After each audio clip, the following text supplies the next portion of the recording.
묵상 기도 드리심으로 수요 예배를 하나님 앞에 드리겠습니다.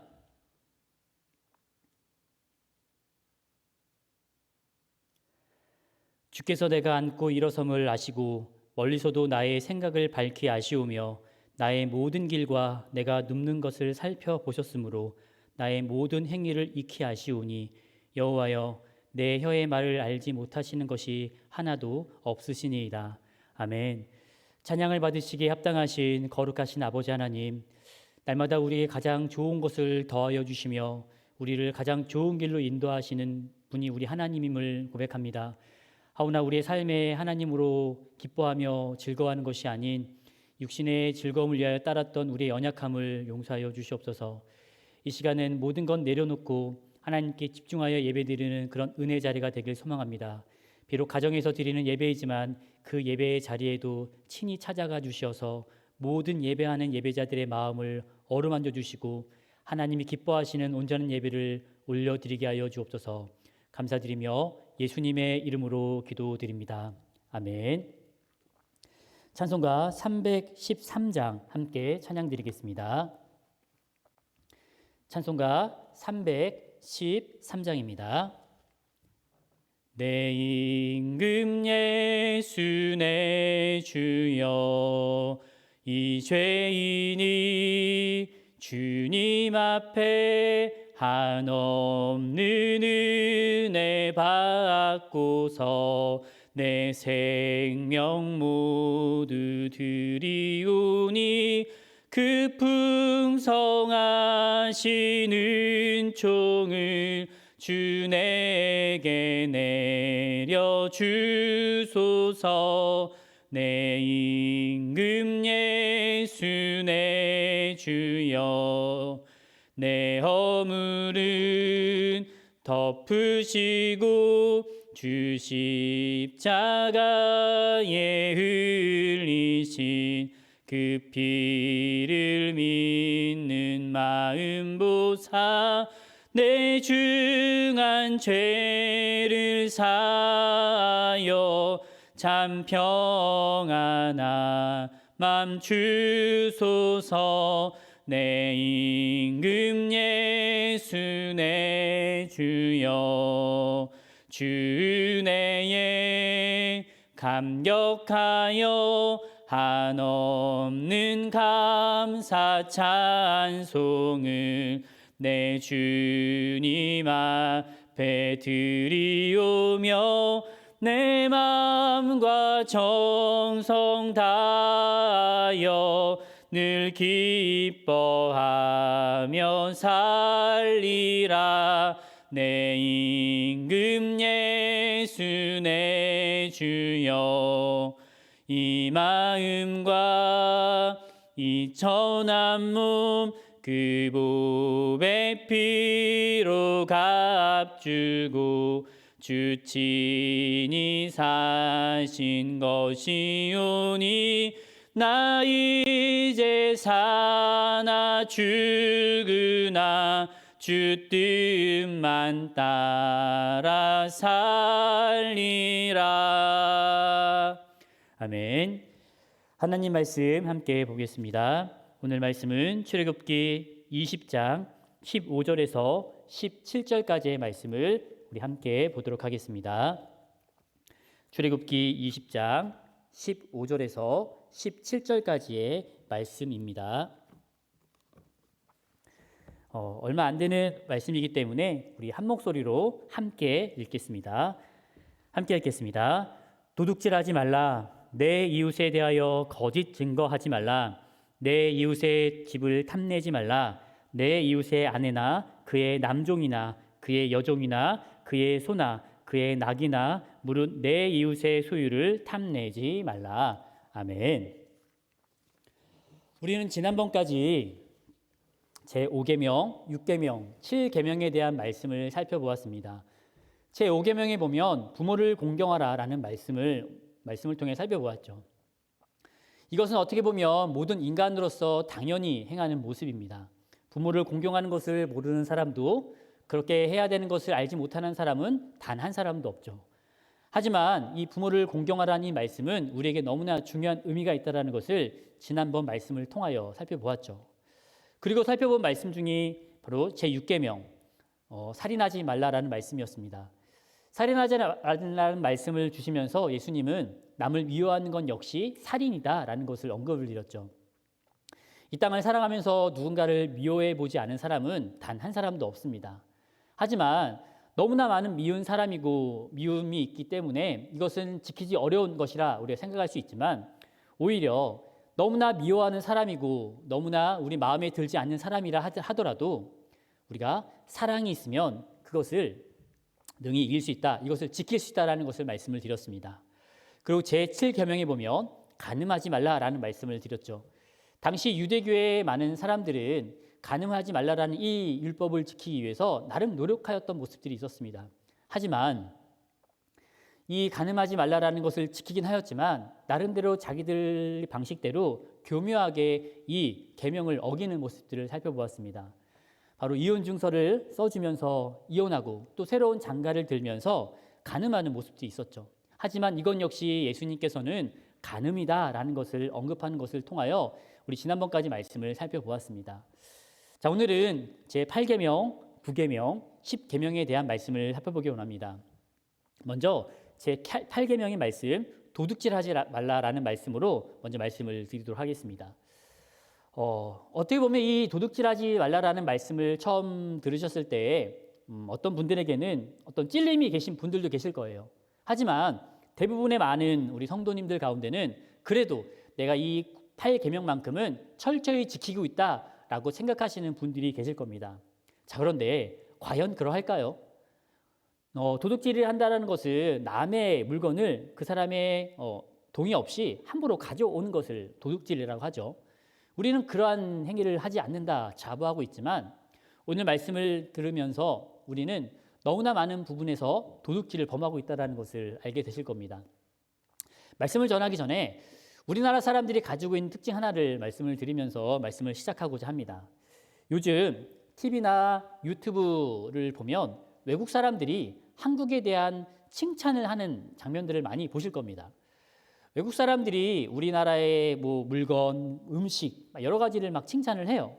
근데 그런 칭찬을 들으면 우리나라 사람들이 한다면 굉장히 좀 기분이 좋아지는 것을 느끼실 거예요.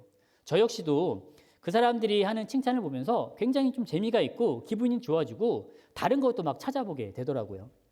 한국 음식을 처음 먹어본 사람들이 그 음식의 맛을 칭찬하면서 너무 맛있다. 야, 한국 음식 정말 최고다. 라고 하면 막 기분이 좋아져요.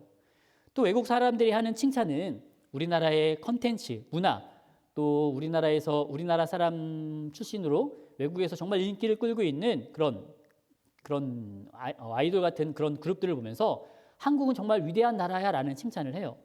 그런 이야기를 들으면 우리는 또 기분이 좋아지죠. 그리고 제가 언급드리고자 하는 것이 바로 이것이에요. 외국 사람들은 그런 것도 칭찬하지만 또 우리나라에 대한 놀라움을 말하면서 이런 것을 말하는 경우들이 있어요. 무엇인가 하면 우리나라 사람들이 가지고 있는 국민성, 독특한 특성이라고 할 수 있을 것 같다는 생각이 듭니다. 무엇인가 하면 보통 공공장소에서의 우리나라 사람들의 모습이에요. 카페나 식당이나 공연장이라던가 도서실 여러 군데에 가면요, 한국 사람들은 물건을 그 자리에 두고 잠시 이렇게 화장실을 간다거나 잠깐 외출을 하는 경우들이 있어요. 자리를 비우는 경우들이 있어요. 외국 사람들이 그것을 보고 굉장히 깜짝 놀란다고 하죠. 외국에서는 상상도 할 수 없는 모습이라고 한다라는 겁니다. 잠시 비우면 자신의 물건이 없어진다 이거예요. 하지만 우리나라는 어떠합니까? 실제로 식당이라던가 어디에 물건을 두고 잠시 화장실을 갔다 와도 아무런 문제가 되지 않아요. 그것이 우리나라 사람들이 생각하는 방식이죠. 저것은 저 사람의 것이니까 가져가면 안 된다라는 인식이 강해요. 물론 다른 나라 사람들도 그렇게 생각은 하겠지만 그 나라 사람들 가운데는요, 그 물건을 가져가는 사람들이 많지만 그에 비해 우리나라 사람들은 그렇지 않은 경우들이 있어요. 제가 경험했던 것 중에 하나가 요즘에 저희 아이가 이제 막 이것저것 만지다 보니까 차키를 만져요. 차키를 만지면서 놀아야 되는데 이 아이가 그 차 트렁크 문을 누른 겁니다. 저는 그것도 몰랐어요. 다음 날 돼서 밖에 나가서 차를 타려고 밖에 나가봤더니 차 트렁크 문이 열려 있는 거예요. 밤에 그러고 아침까지 열려 있었는데도 불구하고 물건이 뭐 사라지지 않았던 적이 있었어요. 어떻게 보면 우리나라 사람들은 물론 뭐 이런 부분에 대해서 좀 다른 나라와 비교해서 좀 더 괜찮은 모습처럼 보여집니다. 자, 그런데 외국 사람들이 이렇게 칭찬을 하고 많은 사람들이 그러한 인식을 가지고 있긴 하지만 과연 정말로 한국 사람들이 도둑질을 하지 않는 사람처럼 보여지십니까? 정말로 한국 사람들은 도둑질을 하지 않는 것일까요? 이것에 대해서 공감하시는 분은 아마 아무도 없으실 겁니다. 우리나라 사람들도요, 정말 많은 부분에서 도둑질을 행하고 있죠. 그런데 우리가 생각하는 이런 도둑질이 아니더라도 우리가 느끼지 못하지만 공공연하게 이루어지고 있는 수많은 도둑질이 있습니다. 그 중에서 제가 몇 가지만을 언급드리고자 하겠습니다. 이런 것도 도둑질에 해당되는 모습이에요. 무엇인가 하면 부당하게 물건의 값을 매기는 경우, 이런 것들도 도둑질에 해당되는 부분이라는 것을 명심하셔야 됩니다. 물건의 가치가 있어요. 이거는요, 모든 사람들에게 똑같이 그 물건의 값을 매겨서 팔아야 되는 상황이에요. 평상시엔 그렇게 팔고 있었는데 이 물건에 대하여 무지한 사람이 와서 물건을 사려고 해요. 그때 어떻게 하는가 하면 이 물건을요, 평상시보다 몇 배의 값을 매겨서 그 사람한테 파는 경우들이 있어요. 물론 그 물건이 희귀성이 있고 그만한 가치가 있으면 높게 받는 것은 당연합니다. 하지만 이 물건의 가치를 모르는 사람에게 그것을 속여서 평상시와는 다르게 어마어마한 값을 매겨서 파는, 이것은 도둑질에 해당되는 부분이라는 것을 아셔야 합니다. 또 다른 경우가 있어요. 무엇인가 하면 노동의 정당한 대가를 지불하지 않는 경우도 바로 도둑질에 해당되는 부분이라는 거죠. 열심히 일하면 그 일한 만큼의 그 대가를 지불해야 되는 것이죠. 하지만 열심히 일을 해준 그 직원들에게 제대로 된 그 임금을 지불하지 않아요. 치일피일 미루다가 임금을 지불하는 날을 막 미루는 것들도 도둑질에 해당되는 부분이라 할 수 있어요. 또 어떤 부분들이 있는가 하면 하자가 있고 흠이 있는 물건을 속여서 파는 경우들이 있습니다. 분명히 이 물건에 흠이 있고 잘못된 고장난 부분이 있어요. 그런데 그것을 마치 그 하자가 있고 고장난 것을 속여서 말하지 않고 그 물건을 제값으로 파는 경우, 이것도 도둑질에 해당되는 부분이라는 거죠. 제가 언급드린 것은 세 가지에 해당되지만 이것 말고도 어마어마한 부분에서 우리는 도둑질을 행하고 있는 모습들이 우리 삶에 있다라는 거죠. 아무렇지 않게 행동하는 경우들이 있습니다. 누구나 그렇게 행동하기 때문에 우리도 그렇게 똑같이 행하는 경우들이 있다라는 거죠. 과거에 이런 일이 있었어요. 지금도 그렇게 하는지 모르겠지만 과거에 비행기를 타고 외국으로 여행을 다니다 보면 아주 흔히 이루어지는 도둑질의 모습들이 있었습니다. 무엇인가 하면 비행기를 타고 이동하다 보면 비행기 내에서 추울 때 덮는 담요를 다 하나씩 나눠줍니다. 그런데 그 담요를 고스란히 집으로 가져오는 경우들이 있어요. 그것을 가져오면 안 된다라는 것을 알면서도 사람들은 그 물건을 가지고 옵니다. 왜 그럴까요? 누구나 다 그렇게 행하고 있기 때문에, 마치 내가 이것을 가져오지 않으면 나 혼자 손해라는 그 느낌 때문에 그 물건을 가져오는 경우들도 있죠. 심지어는 가이드가 그런 것을 해도 된다라는 식으로, 그런 뉘앙스로 이야기하는 경우들도 있습니다. 많은 사람들이 그렇게 행하지만 그렇다고 하여서 그것이 결코 옳은 모습이 아님을 우리는 명심해야 한다는 겁니다. 우리는 어떻게 보면 많은 범위에서 이 제8계명을 어기며 살아가는 모습들이 있었습니다. 자, 그렇다면 분명 우리는 하나님의 말씀을 지키기 위하여 도둑질을 멀리하는 삶을 살아야 하죠. 그렇다면 도둑질을 멀리하기 위한 방법은 과연 무엇이 있을까요? 우리는 도둑질을 멀리하는 삶을 살아야 하는데 도둑질을 멀리하기 위해서 우리가 취해야 할 방법은 과연 무엇일까요? 몇 가지를 말씀드리도록 하겠습니다. 우리가 도둑질을 멀리하기 위해서는요, 먼저는 청지기적 마음을 가지고 살아가는 모습들이 우리 안에 필요하다는 것을 명심하셔야 됩니다. 이것이 무슨 말인가 하면 우리가 가진 모든 재산들은 분명 내가 노력하여 얻어들인 것이고 내가 수고하여 얻은 것은 분명합니다. 하지만 이 재산을 주신 것, 이 물질을 나에게 주신 것은 하나님께서 나에게 맡겨주신 것이라 생각하며 살아가는 것. 우리는 하나님께서 주신 그 재산을 그냥 관리하며 살아가는 사람이라고 생각하면서 우리의 삶을 살아가면 된다는 거죠. 내 것이기 때문에 그런 마음 필요 없어 라가 아니라 하나님께서 나에게 맡겨주신 것이다 라는 마음으로 생각한다면 무언가를 다시금 훔치거나 무언가를 어떤 이익을 취하기 위하여 부당한 방법을 저지르는 것은 우리의 모습에서 사라질 수 있다는 겁니다. 청지기적 마음을 가지며 살아가는 우리 모든 성도님들 되시길 바랍니다. 또 다른 것은 무엇인가 하면 바로 왜 하나님께서 나에게 이 물질을 주셨는가를 알아야 한다는 것이죠. 분명 하나님은 나에게 물질을 주셨지만 이것을 왜 주셨는지를 알고 이것을 어떻게 사용해야 하는지를 안다 한다면 우리는 이 도둑질과 먼 삶을 살 수가 있다는 겁니다.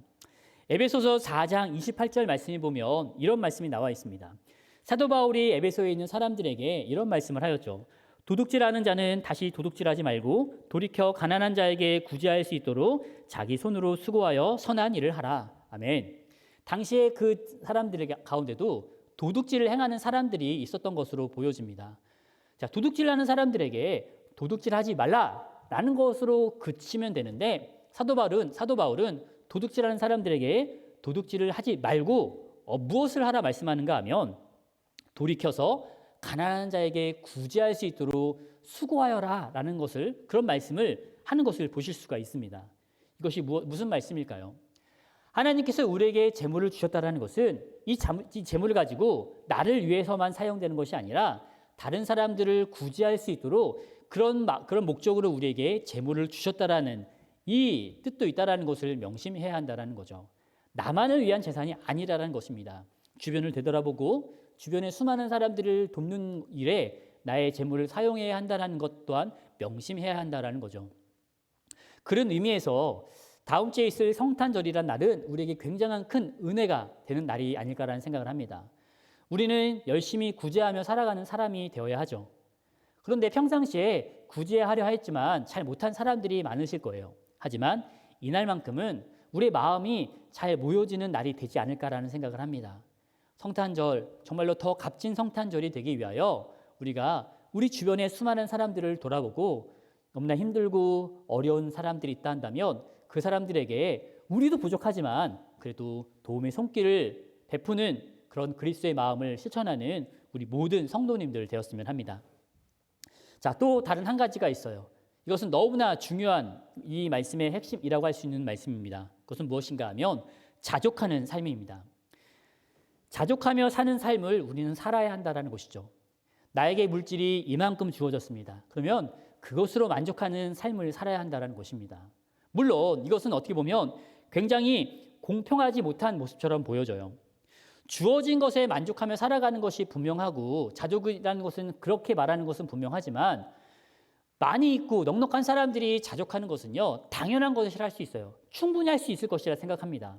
물론 그들 나름대로 만족하지 못하기 때문에 더 많은 욕심을 부리면서 문제를 일으키는 사람들도 분명 존재하지만 있기 때문에 자족할 수 있어요. 하지만 그 사람과는 별개로 하루 벌어 하루 살아가는 사람들, 하루 사는 것도 너무나 어렵게 살아가는 사람들에게 자족하라는 이 말씀은 굉장히 어려운 말씀처럼 보여진다는 겁니다. 그런데 우리가 분명히 기억해야 할 것이 있어요. 우리 하나님이 어떤 하나님임을 우리는 알아야 합니다. 하나님은 우리의 아버지가 되시죠. 우리를 지키시는 분이시라는 겁니다. 그 하나님께서 우리를 망하게 하실까요? 결코 그렇지 않습니다. 우리를 결코 망하게 하지 않으시는 분이 우리 하나님임을 우리는 명심해야 한다는 겁니다. 그렇기 때문에 우리가 해야 할 것이 있죠. 무엇을 해야 합니까? 날마다 일용할 양식을 구하기 위하여 하나님께 부르짖어야 하는 것입니다. 그러할 때 하나님께서 어떻게 하신다 말씀하셨습니까? 우리가 너무나 잘 알고 있는 말씀이 있죠. 마태복음 7장 11절 말씀인데 이 말씀은 다 같이 한번 읽어보도록 하겠습니다. 함께 읽겠습니다. 시작. 너희가 악할 자라도 좋은 것으로 자식에게 줄 알거든 하물며 하늘에 계신 너희 아버지께서 구하는 자에게 좋은 것으로 주시지 않겠느냐. 아멘. 악한 사람이라 할지라도 자녀에게 좋은 것을 주는 것이 당연하다라고 말하고 있습니다. 하지만 우리 하나님께서 우리의 필요를 모르실까요? 결국 그렇지 않으시죠. 우리가 어렵고 우리가 정말로 힘든 상황에 처한 것을 하나님도 알고 계십니다. 그러한 우리들이 내가 아무것도 없음에도 불구하고 만족하고 자족하며 살아가는데 우리 하나님께서 그냥 두실까요? 우리에게 우리의 필요를 채워주신다는 이 사실을 명심하시고 우리 안에 자족의 은혜가 있길 바랍니다. 그리고 이것으로 만족하며 살아간다 한다면 우리는 분명 이 제7계명인 도둑질하지 말라 말라라는 말씀을 우리는 잘 지킬 수 있다는 겁니다. 제8계명, 8계명 도둑질하지 말라라는 이 말씀을 우리는 지키며 살아갈 수 있다는 것을 명심하셨으면 좋겠습니다. 자, 그러면 우리 제9계명의 말씀도 살펴보길 원해요. 9계명의 말씀은 어떤 말씀인가 하면 바로 내 이웃에 대하여 거짓 증거하지 말라라는 말씀입니다. 모든 인간들, 거짓말은 모든 인간이 가지고 있는 정말 독특한 특성이 아닐까라는 생각을 해요. 이 땅에 살아가는 사람들은요, 누구나 거짓을 행하며 살아가고 있어요. 누구에게 배우지 않았어도 사람들은요, 거짓말을 하며 살아갑니다. 성경에 등장하는 아담이란 사람도 어떻게 했습니까? 누구에게 배우지도 않았음에도 불구하고 그는 거짓을 행하였다는 거죠. 자, 아이를 키워보신 분들이라면 다 공감하실 내용들이 있습니다. 아이들의 행동을 보시면 어떠하죠? 아이가요, 가짜로 우는 그런 모습을 보신 경우들이 있으실 거예요. 그 아이가 가짜로 울어요. 그럼 그 가짜의 행동, 거짓 행동을 누구에게 배웠을까요? 배우지 않았어요. 엄마에게, 아빠에게 네가 힘들면 거짓말로 거짓하는 것처럼 울어도 돼 라고 말하는 부모가 아무도 없습니다. 하지만 아이들은요, 관심을 끌기 위하여 어떤 것을 요구하기 위하여 막 거짓말로 우는 일들이 있다는 거죠. 이것이 아이들에게 나타난 모습이라는 거예요. 자, 그렇다면 이렇게 거짓말로, 거짓 행동으로 우는 아이들, 이 아이들의 거짓 행동을 보면서 우리는 이 제9계명의 말씀을 잣대로 이 아이를 평가해야 하는 것일까요?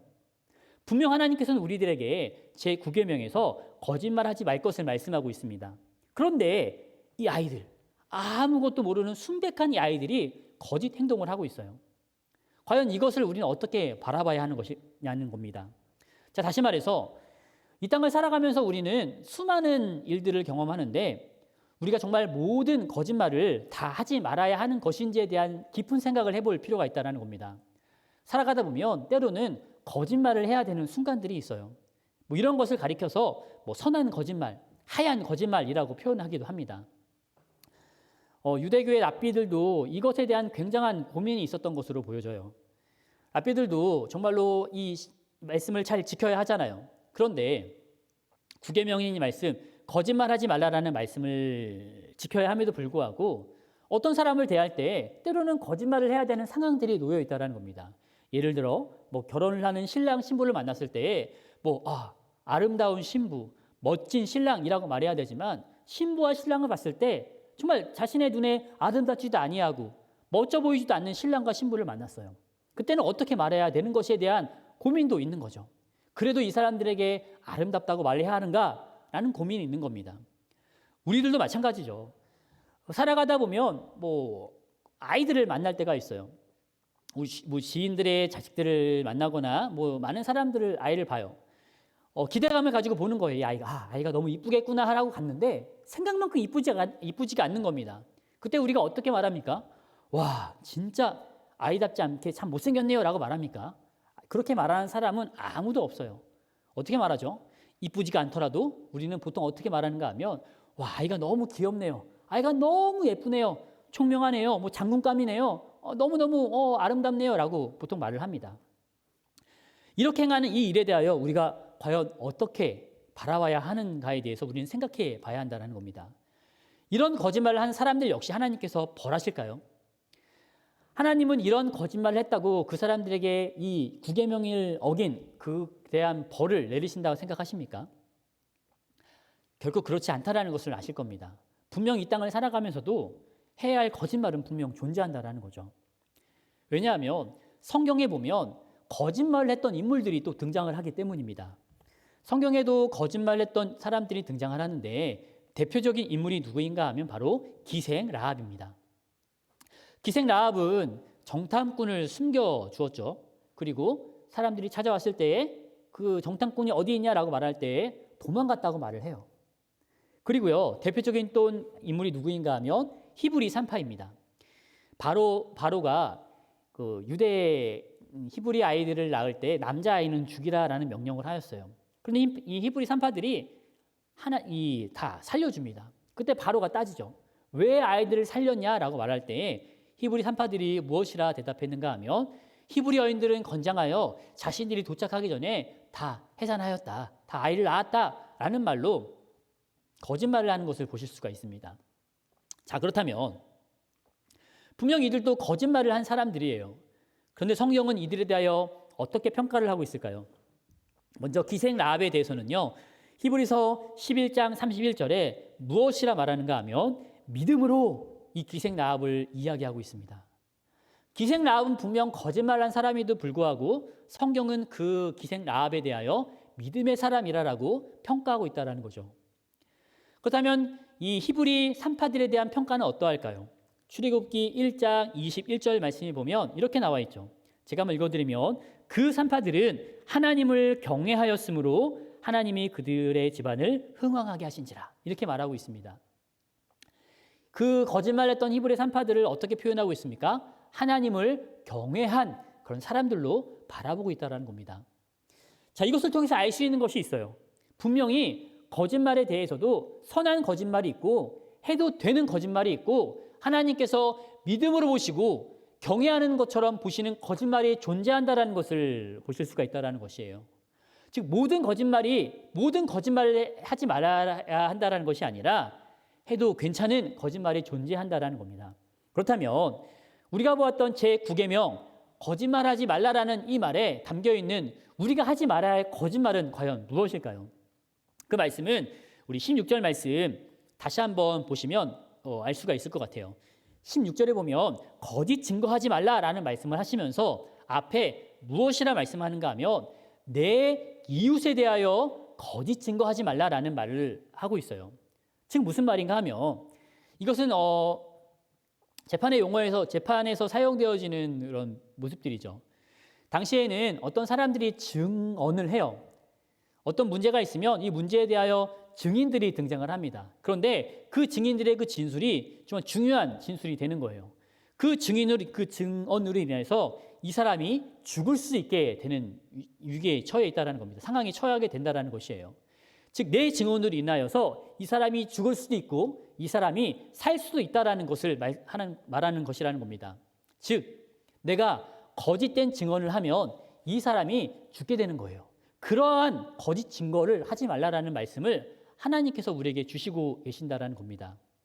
거짓으로 사람을 죽이고 거짓으로 사람들에게 피해를 주고 거짓으로 사람들의 마음을 아프게 하고 거짓으로 그 사람들을 골탕 먹이게 하는 그 거짓을 버려야 한다는 것을 하나님 우리에게 말씀하고 계신다라는 거죠. 자, 그렇다고 해서 이렇게 오해하지 않으셨으면 좋겠습니다. 사람을 살리고 죽이는 일에 거짓말을 하지 말라고 했습니까? 사람을 죽이지 않는 선에서 우리는 거짓말을 해도 된다라고 생각하는 것으로 이 말씀을 그렇게 이해하지 않았으면 좋겠습니다. 이것은 그런 것을 의미하는 것이 아니에요. 거짓이 누구에게 왔는지를 알아야 합니다. 거짓이 누구에게 왔습니까? 거짓은요, 마귀에게서 온 겁니다.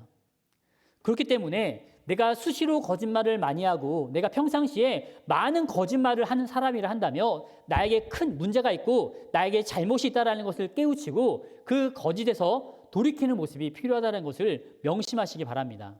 살아가면서 사람들에게 덕이 되는 그러한 거짓말은 우리에게 유익할 수 있어요. 신랑 신부가 변변치 않다 하더라도 아름답다 말하고 사랑스럽다 말하고 그 신랑 신부의 앞으로의 앞날이 잘 될 것을 나는 앞날을 모르지만 그 잘 될 것을 이야기해 주는 것, 그것은 거짓말이 아니에요. 그것은 의로운 행동이라는 거죠. 아이를 보고서도 아이가 우리가 생각하는 만큼 이쁘지 않을 수 있어요.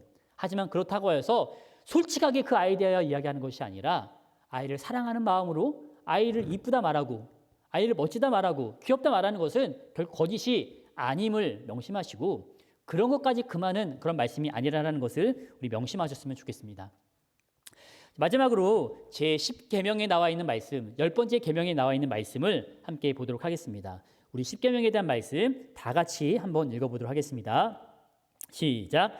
내 이웃의 집을 탐내지 말라. 내 이웃의 아내나 그의 남종이나 그의 여종이나 그의 소나 그의 낙이나 무릇 내 이웃의 소유를 탐내지 말라. 아멘. 마지막 10번째 계명에서 하나님은 우리에게 무엇이라 말씀하고 있는가 하면 이웃의 것을 탐내지 말라라는 말씀을 주셨습니다. 자, 그런데요. 지금까지 살펴보았던 1계명부터 9계명까지의 말씀과 지금 마지막에 살펴보았던 10번째 계명의 말씀이 중복된 느낌처럼 보여지죠. 도둑질하지 말라라는 말씀과 탐내지 말라라는 말씀이 정말로 중복된 말씀처럼 보여집니다. 그리고 간음하지 말라라는 말씀과 내 이웃의 아내나 여종을 탐내지 말라라는 말씀이 중복된 것처럼 보여져요. 그런 의미에서 왜 하나님은 이렇게 중복된 말씀을 마지막 말씀에 또다시 언급하신 것일까라는 생각을 갖게 합니다. 그런데 이 십계명은 그런 중복의 의미가 있는 것이 아니라 이 십계명이 가지고 마지막 10번째 계명이 가지고 있는 너무나도 놀라운 그런 뜻이 담겨 있다는 것을 아셔야 합니다. 그것을 알기 위해서 먼저 우리 말씀 한 구절 읽어보길 원하는데요. 로마서 7장 7절 말씀인데요. 이 말씀은 제가 한번 읽어드리겠습니다. 사도 바울이 이렇게 말하고 있죠. 그런즉 우리가 무슨 말을 하리요? 율법이 죄냐? 그럴 수 없느니라. 율법으로 말미암지 않고는 내가 죄를 알지 못하였으니 곧 율법이 탐하지 말라 하지 아니하였더라면 내가 탐심을 알지 못하였으리라. 아멘. 지금 사도 바울이 뭐라고 말씀하고 있죠? 사도 바울이 자신이 율법이 아니었으면 탐심이 죄인 것을 알지 못하였다라고 지금 이 로마서 7장 7절에서 그렇게 고백을 하고 있다는 것이죠. 다른 사람도 아니고요. 사도 바울이란 사람이 율법을 통해 탐심이 죄인 것을 알았다라고 성경은 말하고 있습니다. 사도 바울처럼 위대한 사람이 이렇게 말하고 있다는 거죠. 사도 바울은 정말로 어떻게 보면 인간들 중에서도요, 가장 정말로 거룩한 사람처럼 평가되는 사람들이에요. 모든 사람을 다 비교해 보아도 사도 바울처럼 위대한 인물이 없어 보일 정도입니다. 그런 그가 율법이 아니었으면 탐심이 죄라고 생각하지 않았다라는 거고 지금 이렇게 고백을 하고 있다는 거죠. 그렇다면 사도 바울이 이런 정도였다 한다면 당시에 살아가는 사람들의 마음은 어떠하였을까요? 탐심을 죄로 여기며 살아가는 사람들이 존재했을까요? 옛날까지 가지 않아도 됐습니다. 오늘날 우리들의 삶을 한번 되돌아보면 보네요. 우리 주변에 혹 탐심을 죄로 여기며 살아가는 사람들이 있습니까? 우리가 우리 주변에 무언가를 탐하고 무언가를 가지고 싶은 것으로 인하여서 이것이 죄로 여기면서 괴로워하는 사람들이 존재합니까? 물론 우리 그리스도인들, 예수를 믿는 우리들은요, 교회에서 탐심이 죄라는 것을 알고는 있어요. 하지만 이렇게 알고 있는 우리들 역시 살아가면서 어떤 거를 탐하고 탐심의 마음을 갖고 살아가는 일들이 너무나 많아요. 또 그것을 너무나 심각하게 생각하지 않는 경우들도 허다합니다. 그러나 우리는 분명 중요시해야 한다는 것이에요. 탐심이 얼마나 무시무시한 것인가를 말입니다. 골로새서 3장 5절에 보면 이런 말씀이 나와 있어요.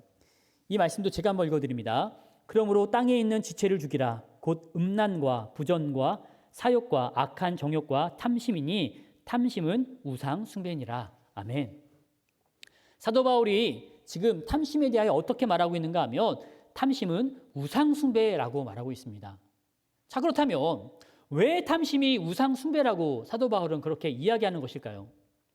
분명 탐심과 우상 숭배가 어떠한 관련이 있기에 사도 바울은 이렇게 말하고 있는 것일까요? 자, 그러기 위해서는 우상이 어떤 건지를 먼저 알아야 한다는 겁니다. 사람들이 우상을 섬겨요. 왜 사람들이 우상을 섬긴다고 생각을 하십니까? 우상이 정말 위대해 보여서? 우상의 거룩함 때문에? 우상이 정말로 어떤 위대함이 나타나기 때문에 우상을 섬긴다고 생각하십니까? 결코 그렇지 않습니다. 사람들이 우상을 섬기는 이유는 단 하나예요.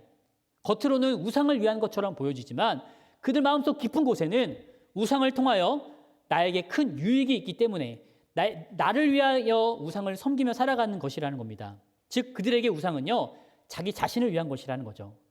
우상에게 빌어서 복을 받기 위하여, 우상에게 빌어서 자신들의 안전을 채우기 위하여, 우상에게 빌어서 자신의 이 부족함을 채우기 위하여 그들은 우상을 섬기는 것이고 우상에게 날마다 나아가 비는 것이라는 거죠. 그 우상이 위대해서가 아니라 그 우상을 통하여 무언가를 얻기 위하여 사람들은 우상을 섬긴다라는 겁니다. 자, 그런 의미에서 이 탐심이 우상 숭배라는 말을 좀 연관해서 한번 생각해 보았으면 좋겠어요. 지금 사도 바울이 골로새서 3장 5절에 탐심은 우상 숭배다라는 말씀을 하기 전에 골로새서 3장 1절에서 4절 말씀까지의 무엇이라 말씀하는지를 먼저 좀 알아야 될 것 같습니다. 골로새서 3장 1절에서 4절까지의 말씀에서 강조하고 있는 것이 무엇인가 하면 땅의 것이 아닌 하늘의 것에 소망을 두라. 하나님께 소망을 두며 살아가야 한다라는 것을 말하고 있어요. 즉 하나님께 소망을 두는 사람들은요, 땅의 것에 대하여 욕심을 갖거나 땅의 것에 미련을 갖거나 땅의 것 때문에 괴로워하는 것이 삶이 아니라 하나님께 소망을 두고 하나님을 바라보며 살아가는 자들이 되어야 한다는 것을 말씀하고 있어요. 자, 그런데요, 우상은 다르죠. 우리 그리스도인들은 그렇게 살아야 한다라고 하나님 말씀하고 계시지만 우상을 섬기는 사람은 다르다라는 겁니다. 무언가를 얻기 위하여 살아가는 사람들이에요. 무언가를 소유하기 위하여 살아가는 사람들이라는 겁니다. 무언가를 갖고 싶은 그 욕망 때문에 그들은요, 우상을 필요로 하고 있다는 사실입니다.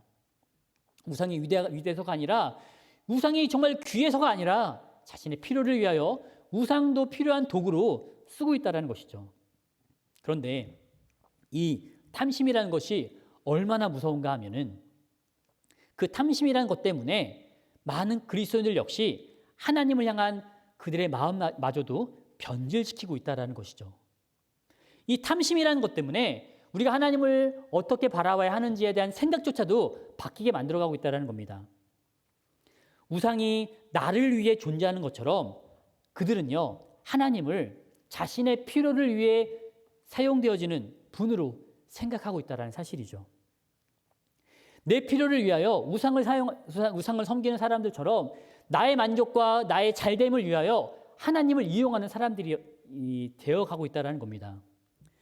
우리 한국 사람들이 가장 좋아하는 성경 구절 중에 시편 23편 1절 말씀이 있어요. 이거는 많은 그리스도인들이 정말 많이 입술을 통해 고백되어지는 그런 성경 구절이고요. 그 외웠던 구절이고 가장 좋아하는 성경 구절 중에 하나입니다. 정말 멋진 고백 아닙니까? 여호와는 나의 목자이시니 내게 부족함이 없으리로다. 얼마나 아름다운 그런 성경 구절입니까? 너무나 좋아하고 괴로울 때마다 이 성경 구절을 떠올리면서 위로를 얻는 수많은 사람들이 존재합니다. 자, 그런데요, 과연 수많은 사람들이 정말 하나님으로 인하여 만족하며 살아가는 사람이 있다고 생각을 하십니까?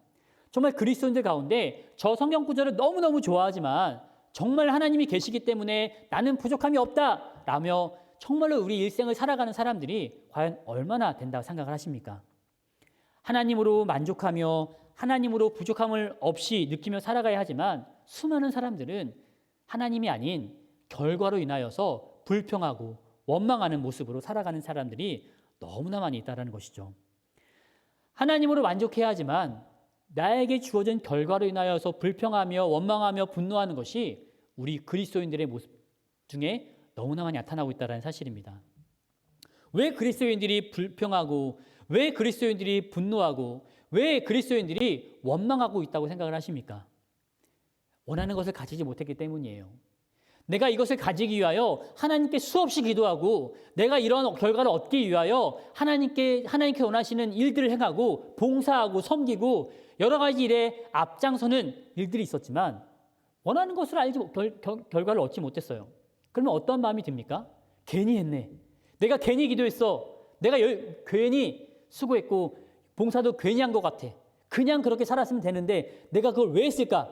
이런 결과도 이루어지지 않는데 라고 하며 하나님에 대한 원망과 불평을 쏟아넣게 된다는 것이죠.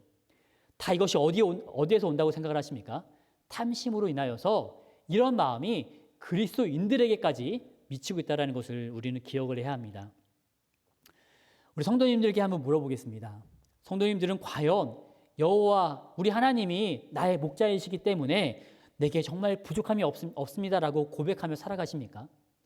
이것 정말 우리들의 고백으로 여기시면서 이러한 삶을 살아가고 계시는 성도님들이 과연 얼마나 되신다고 생각을 하십니까? 우리는요, 정말 탐심을 버려야 합니다. 이 탐심이라는 것이 우리의 마음마저도 하나님을 향한 우리의 생각마저도 바뀌게 만들어가고 있어요. 우리가 이런 것을 원하지만 그 원하는 결과가 우리의 삶 가운데 나타나지 않을 수도 있습니다. 내가 열심히 기도했지만 그 기도의 제목이 응답되지 않을 수도 있어요. 그것을 인하여서 우리는 불평하거나 원망하는 자가 되어서는 안 됩니다. 우리는 어떻게 고백하는 자들이 되어야 합니까? 여호와는 나의 목자이시니 내게 부족함이 없습니다 라는 고백이 진정한 우리들의 고백이 되어야 함을 명심하시길 바랍니다. 하나님으로 만족하는 믿음을 고백하는 삶을 날마다 살아가시길 바랍니다. 그리고 원하는 것을 가지지 못하였지만 하나님이 계시기 때문에 기뻐하고 즐거워하는 그런 삶을 살아가시고 그 삶 속에서 베풀어 주시는 하나님의 은혜를 경험하시는 우리 모든 성님의 모든 성도님들 되시길 간절히 바랍니다. 말씀을 정리하도록 할게요. 우리는 지난번까지 총 전체 10계명에 대한 말씀을 살펴보았죠. 이 10계명을 통해서 제가 처음에 들었던 생각은 그러하였습니다. 나는 그래도 10계명을 잘 지키고 있다 생각을 했던 사람 중에 한 사람이었던 것 같아요. 완벽하게 이 계명을 지킨다고 생각을 하였어요.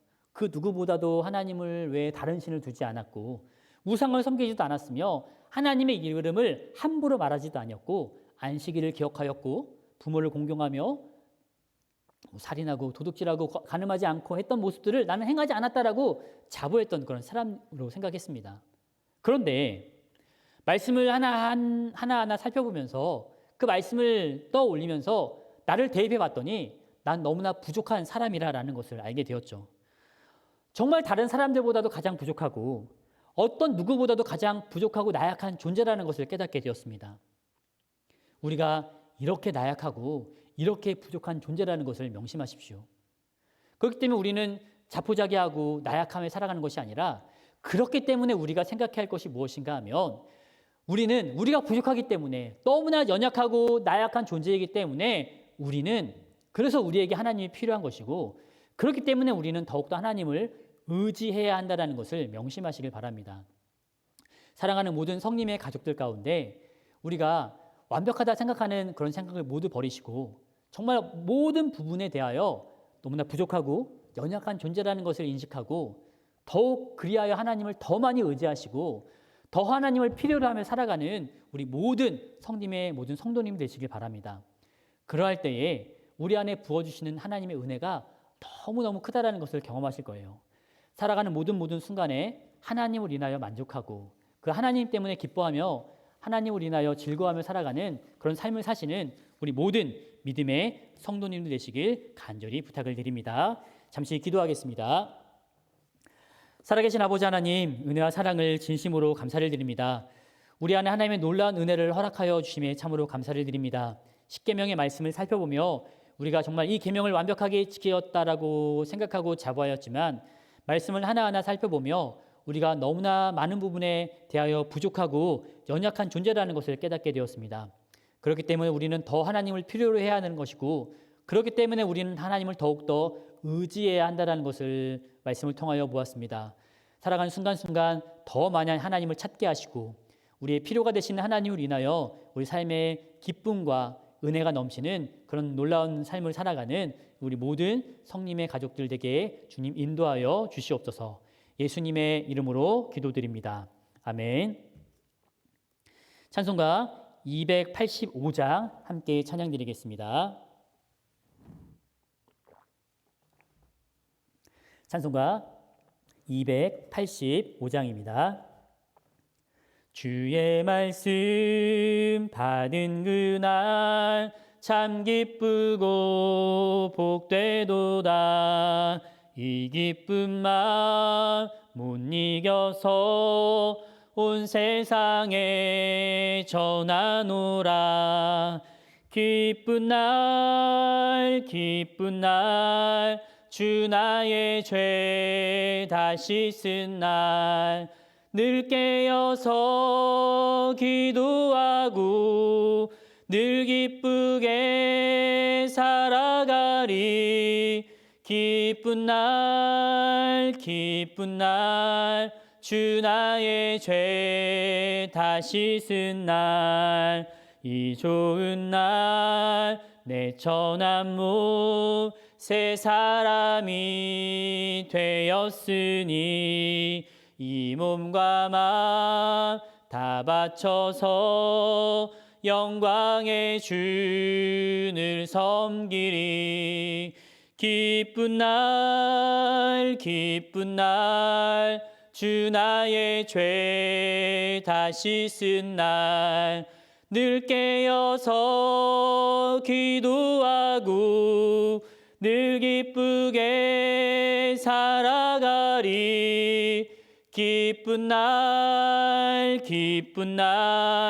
주 나의 죄 다시 쓴 날 새 사람 돼 그날부터 평안한 마음 늘 있어서 이 복된 말 전하느니 나의 본분 삼았도다.